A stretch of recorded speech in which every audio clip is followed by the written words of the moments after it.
Welcome to Change Shapers, the podcast where we know that the only certainty is uncertainty.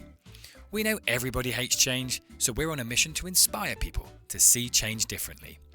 Our guest lineup of thought leaders, innovators and transformation pioneers will guide us through uncertainties and discover new opportunities which arise in these interesting times.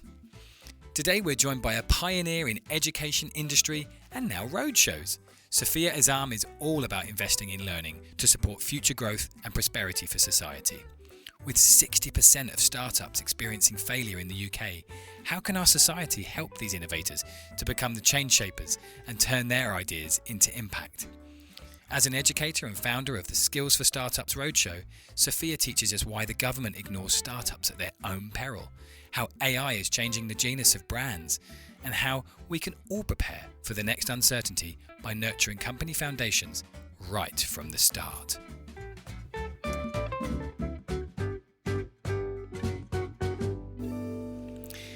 Our guest today is Sofia Azam, an expert in education, business and igniting learning potential to create learning which empowers young people to achieve their goals and find new pathways. She's the founder of IgniteQuals, an innovative organisation supporting young people in their careers, as well as being the brain behind Skills4Startups Roadshow, which is forging new pathways for startups and how we foster this burgeoning sector in the UK. Sofia, welcome. Thank you so much, Jonathan, for having me on. It's our pleasure. Absolutely. I'm truly honoured to be here talking to you about some great initiatives that we have launched. Now we're also in the process of launching, all in the power of education, I guess. It's really about the next generation of leaders now, and as we shift towards the 21st century, so it's really perfect timing for us to be here recording this podcast for you, Jonathan. Yeah, I'm really excited to get into it. But for our listeners, firstly, can you just give a kind of I touched on it there, but like a brief roundup of who you are, what you do, and how you got started on the kind of startups and the education side of things. It's a fascinating journey, really. So essentially, I am the founder and chief executive officer of IgniteQuals Group, which has two subsidiary companies. One is called Skills4Startups and the other is called educator. The entire enterprise is a mutation of a commercial model with a underpinning of a social impact ethos. And essentially what we do is we research, and we use the power of research and data to design and produce some of the most revolutionary course products that help shape people's character and behaviours and equips them with the right skills to be successful citizens across the world. So one of the key things that we look at is what does the future look like for successful careers? And IgniteQuals, its main vision and mission is to produce a better youth community that has the right skills, the right knowledge and traits, so that they can have successful careers. So we know in this country that we have close to 1 million NEET youngsters. These are youngsters that are not in employment or any form of training. One thing we have found is that although it's very difficult for many young people to remain focused on a particular career or a particular educational route, they do have fantastic creativity and a desire for making a difference or generating an idea. And it's through that insight that we developed Skills4Startups, which essentially looks at empowering startups across the board, but also by proxy bringing in young and new entrepreneurs that perhaps have a dream to make a difference or improve their circumstances. Perhaps they don't want to lead a life where they've seen a negative, or they've had a negative experience within the family institute, and they want to make a better life for themselves. And sometimes business is a force for good globally. It Yeah. can help social mobility, and it can bring about huge change to people's circumstances inwardly, but also externally, supporting the planet. So the passion started really from IgniteQuals, the parent company, which Yeah. is purely an educational establishment and is looking to become a commercial awarding organisation that will be eventually regulated by Ofqual. So standards and improvements are very much important to the parent company. But Skills for Startups and Educator Plus essentially are the driving force to target as many startups in this country, whether these are young founders or new founders or diverse founders or female Mm. founders. We want to equip them with the right skills, as you would do any student, as you Yeah. would do with any entry level worker. You don't start a startup without the right knowledge or the know how. You simply cannot succeed. Mm. And I think there is an old saying, and that is the power of education is the cure for all ills on this planet. So why Yeah. can't it be a I cure can. for those startups that are Mm. underconfident and may fall in the failure rate? And that's why my passion and drive for Skills for Startups is so important. And we will get on to what we are Yeah. doing technique wise Mm. and from a methodology perspective. Yeah, I think it's really interesting, and you said there about kind of fostering new ideas, and this new generation of ideas, and we see that across everything at the moment. This kind of focus of marketing on Gen Z and everything, and it's a real shift at the moment. But from a kind of layman's terms, what is the status of startups in general in 2024? I mean globally, but specifically in the UK, which is where you focus on. Yes, it's a very interesting picture that we've been looking at for quite some time now. And Mm. the alarming statistic is that 20% of startups do fail in year one. But under COVID 19, between 2020 and 2021, 81% failed. And I think that was a natural, Wow. I mean, you could say that was a natural failure because of the circumstances of Of industries course. folding under COVID-19 and Mm. stopping. Obviously, majority of these industries are now being resuscitated, and we are post recovery. Mm. But the position has always been pre-COVID-19 that around 20% of startups were failing in year one, and in total 60% probably fail within the 3 years.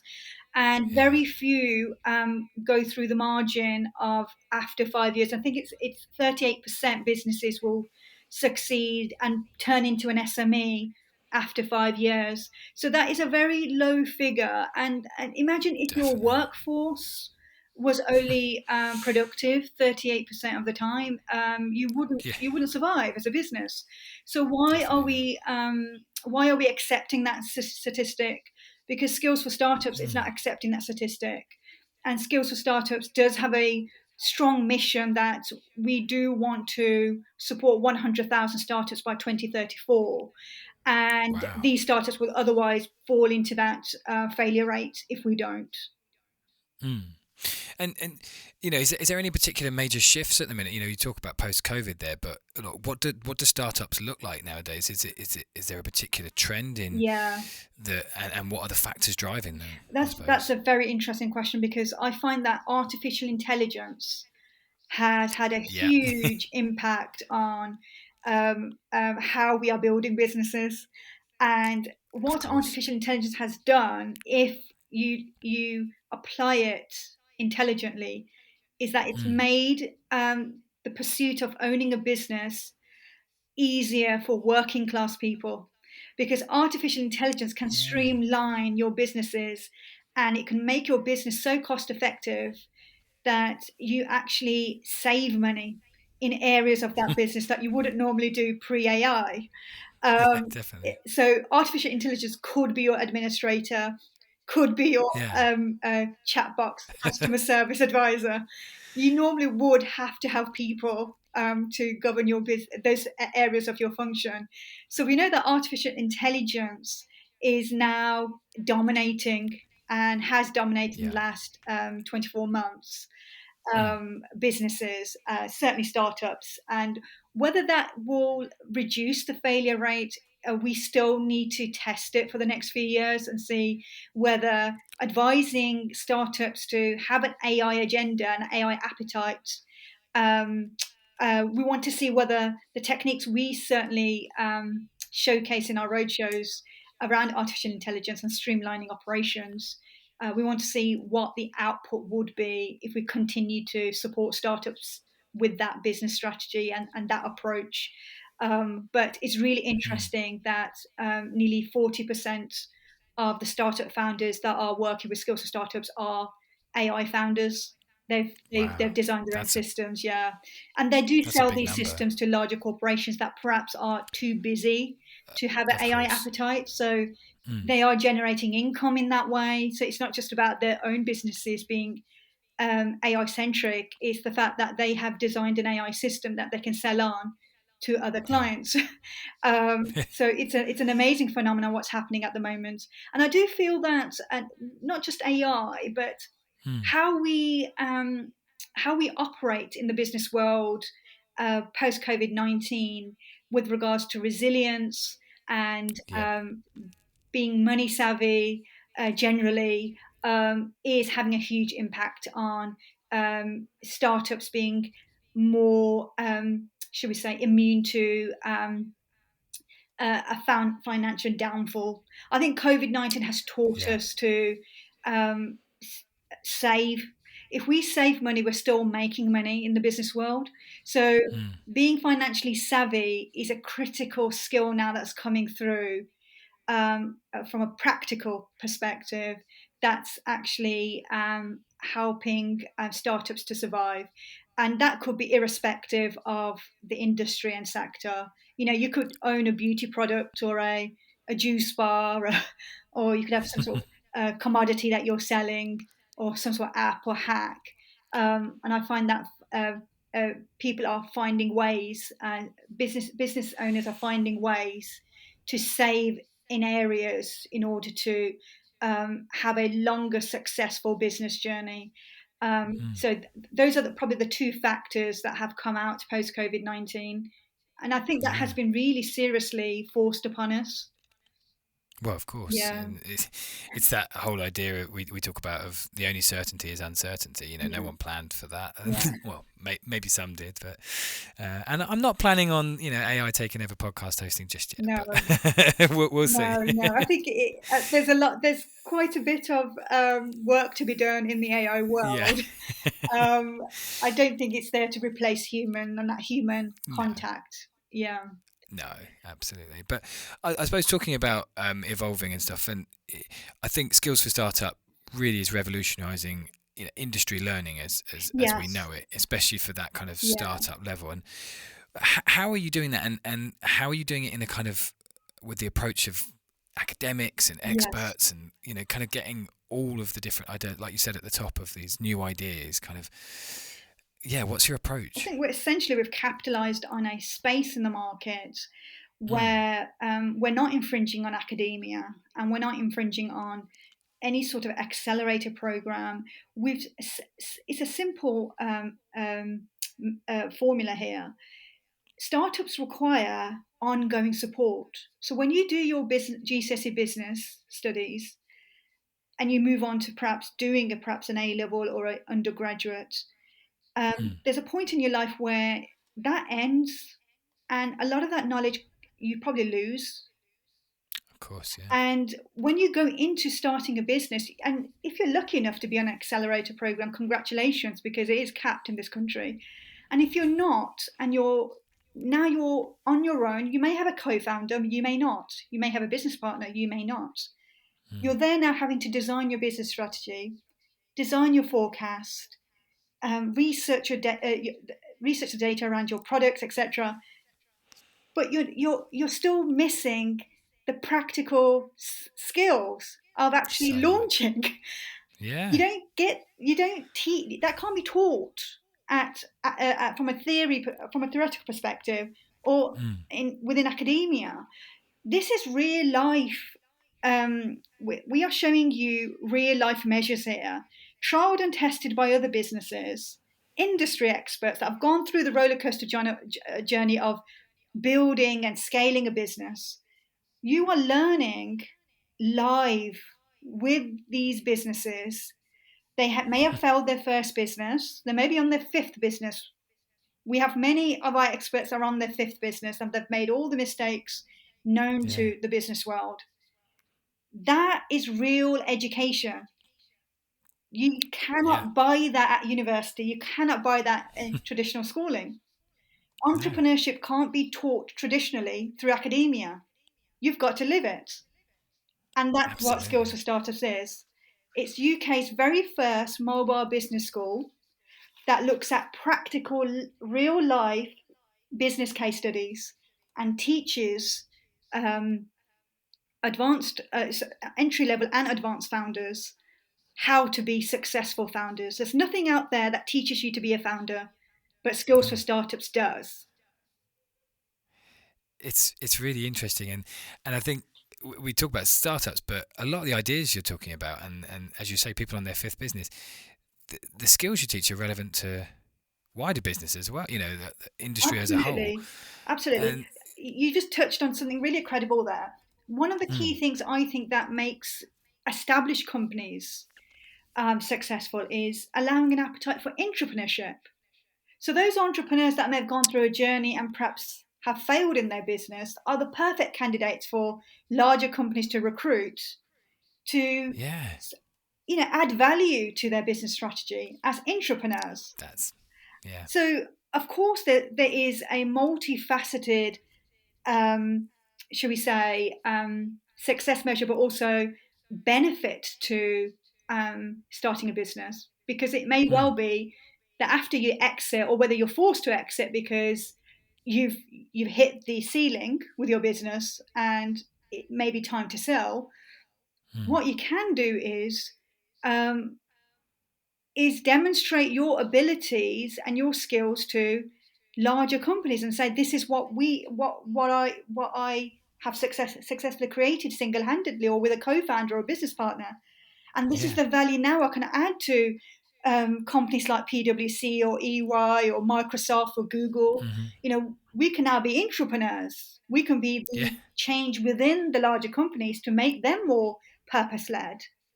Definitely. That's the phenomenon of the startup world. Is it doesn't end. It never ends. You've built so much in 5 or 6 or 7 years, which you wouldn't have picked up these skills if you'd gone from graduation to an entry level role in finance or Of course not. do No. you see where I'm going with this?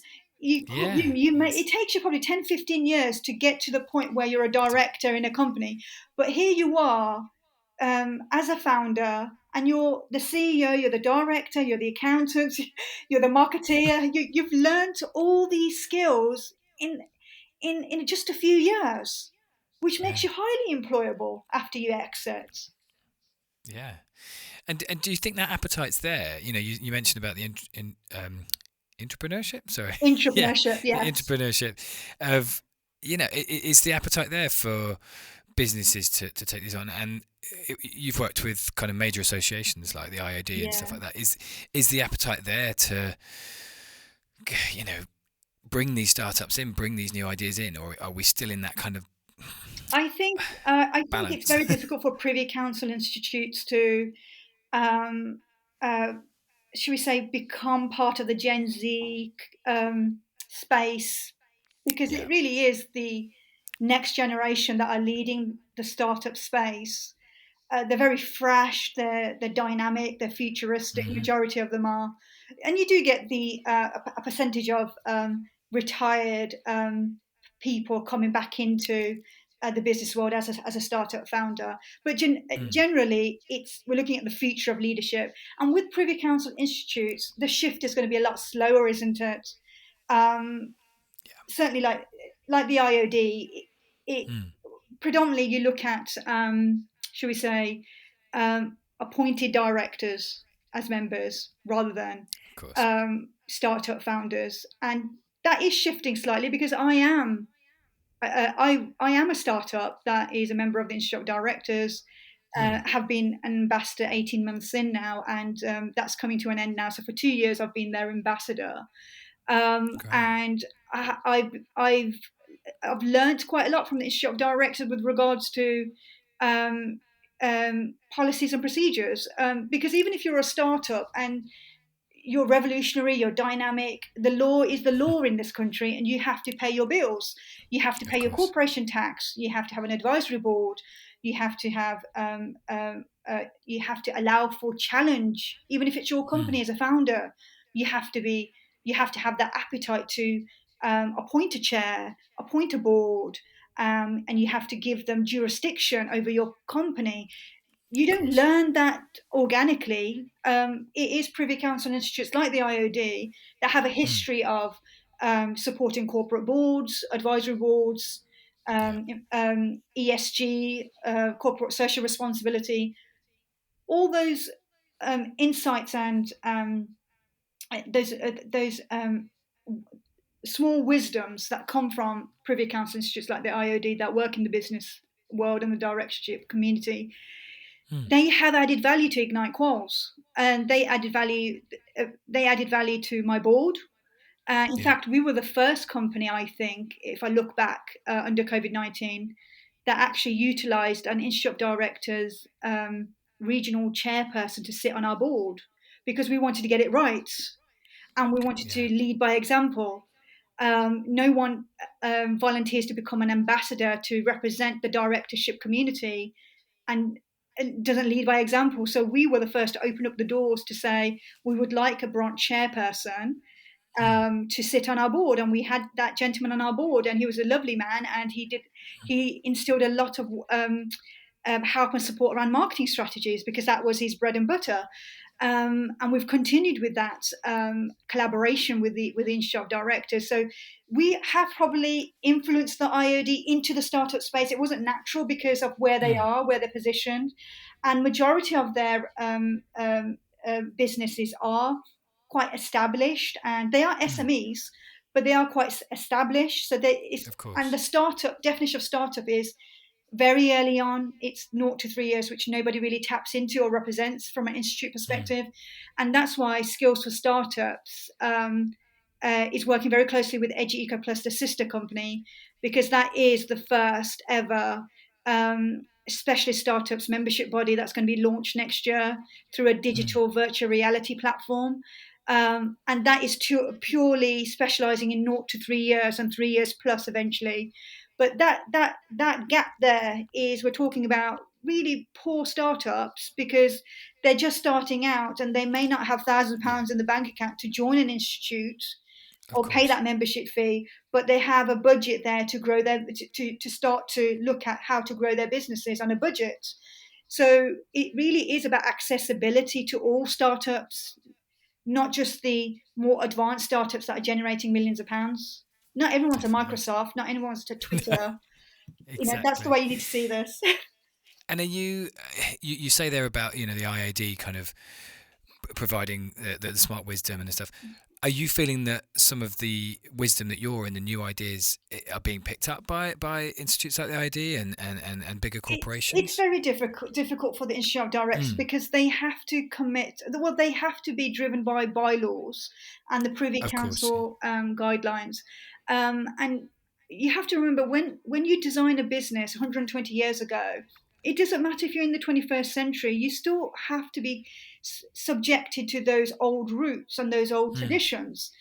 But the shift has been that we do have a emerging British Asian business community that's being Yes. grown within the Institute of Directors strategy that's led by Abid Khan, and he's done some great work where he has actually broken the mold, and he took those 300 odd small and medium sized enterprise businesses owned by Asians to the House of Lords. Yeah. And just looking at 300 to 600 now Asian businesses that have come into the IOD, you'd not have achieved that 5 years ago. You wouldn't have Mm. achieved that. This is phenomenal movement that is now happening, and it's only happening because you're allowing ambassadors like Abid Khan and Yeah. others that think a little bit differently, but are still really governed by ethos, principles, to change from within, to change the system and the model from within. Now, that is quite attractive to the Gen Z and the dynamic startup Definitely. culture, because that's what we're doing. We're ripping up the rule book and saying, Yeah. do we really need all this unnecessary bureaucracy and red tape to launch a business? Well, when you see an example where you have broken a mold within the Privy Council institutes, as some of us have, then that does give us a little bit of hope that they will progress and they can only Yeah. go forward and not backwards. Really interesting. And you mentioned the House of Lords there. Obviously, you've said how ambassadors and organisations are supporting, but do you feel like the gap you mentioned of these 1 to 3 year businesses? Do you feel the government is kind of addressing this situation and capitalising on it? Because I suppose there must be some kind of financial Yes. loss in the amount of startups that are failing Yeah. as Well, a government. it's interesting you say that, because I do sit on the APPG for Modern Employment Mm. with the Better Hiring Institute, and I'm part of their fairer recruitment expert panel looking at fairer recruitment and faster recruitment. And my last meeting at the House of Lords, where I addressed startups and the fact that they need support now more than ever in terms of Yeah. continuing, or shall we say, enhancing the British dream, equivalent to the American dream of Mm. owning a business. One of the key things I said to the Lord who chaired a meeting a few weeks back is that I said that although that we've got this negative figure of Mm. startup failure, the gems that are successful in this country and globally, what you find statistically is that they are generating millions and millions of pounds for the UK economy. They have Absolutely. injected a huge amount of money to the in corporation tax, created some of the most quality jobs in this country, um, and very little support is being given to startups in some sense. In fact, you always talk about SMEs, so you're actually categorizing everything under an SME. Startups are not SMEs. Yeah. Startups are from 0 to 3 years and their early inception. So it's that gap that we've capitalized on, where the government is not issuing grants. There's no focus there, and that's the policy shift we want That's so from the interesting. government, certainly the Labour Party, because we do think that if you don't nurture that founder or that entrepreneur from naught upwards, that is a travesty to the UK and the British Yeah. economy, because some of those will, if they had the support, could turn into unicorns. You don't Yeah. know. We're missing out on those potential kind of game changing Game businesses, and changing businesses, and some of them yeah. are improving. Uh, there's all sorts of startups that want to improve water, um, Yeah. air. Yeah. They want Net to zero. net All of yeah. zero. They want to create apps that actually tell you dictate to you about your carbon footprints. And it's these young founders that are coming through who want to change the world are Yeah. actually needing the most support, because we'll be saving millions and millions of pounds if we become more carbon neutral. We Yeah. know that and also we'll be saving lives. It's absolutely preposterous that um, there's almost this, should we say, snootiness or even Hmm. elitism around startups, because we're not the PwCs, we're not Microsofts, we're not the Googles or the EYs, but eventually we could be if you gave us the right Yeah. environment. But I do think that the UK must see itself as a startup incubator. The UK nationally needs to be setting an example for the world, Hmm. um, that we do support and back the British startup story. We do back you. And that will instill so much credibility and confidence within the startup space. You have no idea what a speech from a Labour Party business minister could do for startups just by Mm. saying that we value you. You know, it might be 10 years down the line, you have grants for us because the banks don't always release the money. We know that for a fact.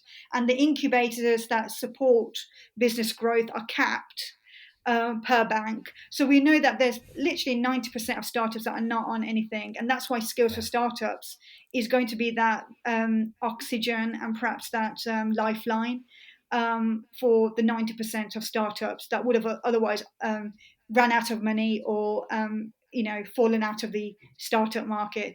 I think that's what Mm. this is about. It's about a lifeline, and we do need the government to pick this up, and we certainly need to take this to 10 Downing Street. Certainly, our Yeah. research. It's amazing, yeah, the kind of figures behind it all. And you say that skills for startup, the support.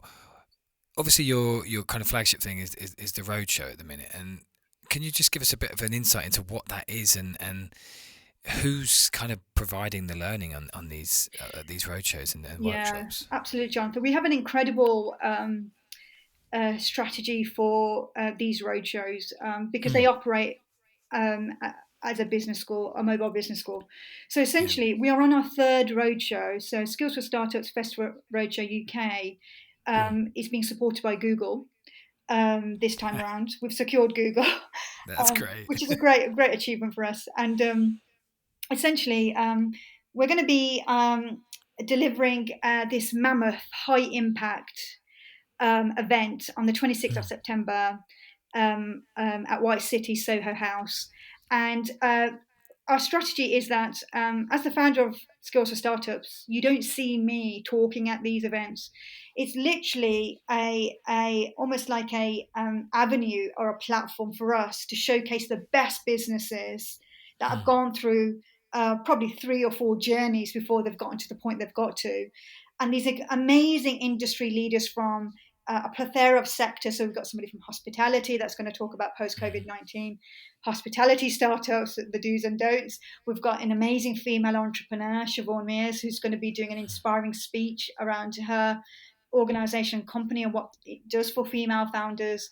And we've got a few Mm. others that are looking at health apps that helps with musculoskeletal disease, Oh. and so many combinations of stories and positive case studies on giving you as a startup or a early inception business or even an established business the confidence, the traits, and the knowledge of how you could take your business through a successful journey in this country. These Mm. business leaders are leading by example. They genuinely believe in giving back to the startup community. We have 2 panels this time, and the second panel is all about how to launch your innovation, how to launch your innovative idea or your Mm. innovation. And it's going to be showcasing 3 great innovators that are currently doing a great job. There's a partner of ours that's featured there called Bug Grip. And if you want to talk Oh. about purpose-led startups that are helping the planet Yeah. and helping people, well, Bug Grip has created something for disabled people and mothers who have to multitask when they're shopping in supermarkets. Well, Bug Grip is a mechanism that allows you to attach your walking stick to a trolley. You would never have, none of us would think, right? How Just do yeah. people who are in wheelchairs shop around?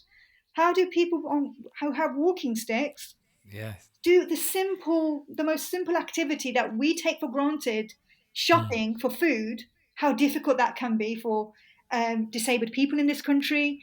And she's come up with this incredible innovation that eases your life and changes your life if you're disabled, or if you're Mm. a mother who's trying to push a pram and hold a baby, hold a basket, or push a trolley. So she's come up with an incredible mechanism that that help, really improve society. And these That's great great. innovators are going to be on the panel, and they're going to be talking about, their journey of, seeking investment, their journey on scaling up, or getting their getting a patent for their products across the Mm. world. And we've got an IP lawyer that's going to be educating us on at what point should you patent, and what that means to the valuation of your business when you do patent your product, or your or your service. And I think Mm. it's a relevant strategy that we put in place post COVID-19, because we're teaching you what you probably would have lost, Mm. isolated, away from the business community, no networking happening, no intimacy or communication. And Yeah. what we've put together for the third roadshow is an intimate audience discussions, TEDx style, with Mm. Google. And we have a series of workshops from how to be resilient under changing climates within your sectors, right down Yeah. to what does it take to be a startup CEO. And we're also looking at um, one of the key things that startups have said to us is, we're not very, we're great at, building these businesses, etc. It's not easy, Sophie. It's not easy to sell our product. It's not easy to financially secure ourselves if the sales Mm. margins are declining. And so we've put together something incredible for the third roadshow. We're not just looking at sales growth. We're saying to them, let's teach you how to negotiate. Let's go right down to the grassroots. How do you Yeah. sign off that deal? How do you seal that deal? That's what people want to know. There's enough Mm. courses out there about sales growth, but how many courses are there around, or workshops around there, around, at the moment, that actually teach you, well, this negotiation skill here is going to get you at the desk with that CEO, with that director, with that founder. It will give you an opportunity to then capitalize in that 5-10 minutes what you are selling. It's Mm. really down to basics. What we're trying to do through these high impact roadshows is build your foundation. That's what we're doing. And if you build the foundation accurately and correctly, you should actually surpass the 5 year mark, because you've got it right from the basics. Yeah. We've taught you the skills, we've taught you the tricks, we taught you we gave you the Getting confidence. getting from that early point, Yeah, so that the foundation is there. Yeah, it's really interesting. And like what you said there about the bug grip and stuff, and it's hearing yeah, from those diverse voices that really we're going to find proper innovation, isn't it? yeah, Because absolutely. Yeah, we can't keep hearing from the same five disruptors that that the world is kind of no, constantly having to listen to. So no, no. yeah, I think it's really, and I suppose my last question around the road shows is, obviously for startups you've just listed so many incredible benefits. Is there a way that businesses, so some of our listeners who are established businesses, can benefit from engaging with your initiative? Whether that, Absolutely, absolutely. yeah, We are inviting investors and established companies to come along mm, and network with these startups. So maybe this time round we can't put you on our panels to talk yeah, or run a workshop. But if you do come along and engage with our startups, and mm, come and find me, speak to me at the roadshow, and perhaps we can have a collaboration for 2025. mm, We have successfully secured a trade mission to Malaysia, where we're going to be learning from startups in Malaysia. So there oh, will be a roadshow in Malaysia next year, which larger companies could come along and perhaps even sponsor us, and even do a talk out there with us. That would be fantastic. So we are always looking for larger companies to back the Skills for Startups success story as mm, sporting sponsors, headline sponsors, workshop experts, speakers, but also to come along, just purchase a ticket, come along and see whether you're interested in investing in one of our startups, yeah, because they need your help. yeah, and as you said earlier with the government, it's not just about helping them. Yeah, It's that overall help, the kind of holistic help that it then brings by finding the new unicorn, by finding the new idea that's going to help everyone, regardless of your industry. If these ideas are as innovative, and not all of them, we're not asking everyone to kind of come up with a complete game changer, but it sounds like there's some real kind of out there ideas at these places, at these events. Absolutely. I just want to add, Jonathan, that we are 3 years in as a whole enterprise, and 3 years in, we're financially backing our first solo entrepreneur. We're not a rich company. We're not a large company. And if we're walking the walk by financially backing a solo entrepreneur with their rent, with their shop rent, and then showcasing them at our roadshow, then I think many of the larger companies across the United Kingdom can do more and help us. Because we're setting an example here of giving some money back into the ecosystem.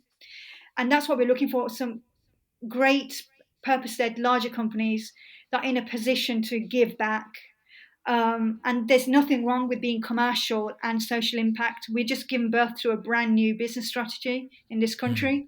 And you'll find that many of the Gen Zs and revolutionary startups are commercial and social impact at the same time. We want to use wealth to free others from the situations that they're in, where they see no light at the end of the tunnel. And if business can be a force for good, and certainly the startup space, then let's use business. And we use business, and if the government watches us, they will come on board. But do we really need the government? If we as businesses come together and really change society for the better, because I can't simply wait for the Labour Party to do something. We're going to go ahead and do it through the grassroots level. And I think the power is with the masses at the moment. After all, it is us that votes the government in. And it's the masses that need the support. And we're going to continue to listen, and we'll continue to design and develop, and we'll continue to inspire the entire startup space. There's no doubt in my mind we will be getting 100,000 startups engaging with us by 2034. Wow. I don't even need to ask an additional question. I think that was just a really inspiring, beautiful end. Sophia, thank you so much for all the insights today, the kind of inspiration around learning and kind of getting this young voice. Where can people find you? You mentioned about attending the event, but online, how can people get in touch to find out more about? Log on to Eventbrite. If you've got an account on Eventbrite, we are featured on Eventbrite, selling all our tickets through Eventbrite. There's a link there. All you have to do is tap in Skills4Startups Festival Roadshow UK. We're in White City, Soho House, 26th of September. We look forward to seeing you all there, and you are more than welcome to engage with us. The more contacts we have, the more partners and supporters we have, the stronger our message. Fantastic. Obviously, all the links will be in the show notes. Just for me to say thank you so much, Sophia, and really looking forward to, seeing you guys achieve that goal by 2034. Thank you so much, Jonathan, for having us. Well, there you have it. Powerful insights into the world of business and what lies ahead. Thank you to all our Change Shapers listeners for tuning into our podcast, and to our guest today for sharing their knowledge with our community. Our episodes are designed to spark conversation and start collaborations. So if you're interested by what you heard, then please share with your colleagues or on social media and join the chat with our guest today. Change Shapers is part of the Casaris brand, and we can be found on LinkedIn. Just search for COSARIS, or on Instagram as Change Shapers Podcast. Please subscribe, rate and review Change Shapers Podcast. We can be found on Spotify, Apple Podcasts and wherever you find your favourite pods. I've been Jay Taylor. Let's turn uncertainty into opportunity together. Catch you in the next episode.